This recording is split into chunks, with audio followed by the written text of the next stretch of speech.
ఏంట్రా బాజిపుడా ఓ టెన్షన్ పడిపోయి ఫోన్ మీద ఫోన్లు కొడుతున్నావు. ఆదివారం కాదన్నా, నా డబ్బులు కావాలన్నా. నా కొడుకు ఫోన్ ఎత్తట్లేదన్నా. డబ్బులతో అంత అవసరం ఏమొచ్చిందిరా నీకు? వాళ్ళ పార్టీ చేసుకోవాలి, డబ్బులు కావాల్సిందే. ఉన్నాడు, నీ పని అయిపోద్ది, పదన్నా. బాబు అడుక్కు తింటావేనా ఏమైనా పాటలు పాడతావా? పాడతా బాబు. 10 రూపాయలు కాదు 20 రూపాయలు ఇస్తాను, మంచి పాట ఎత్తుకో. అలాగే బాబు.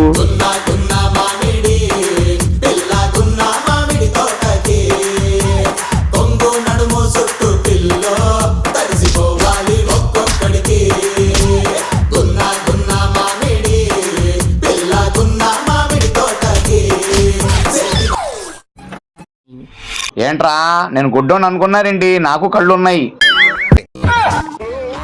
మీరిద్దరూ బాగానే డాన్స్ చేశారు కానీ చిరగా 50 తీసుకుని వెళ్ళిపోండి.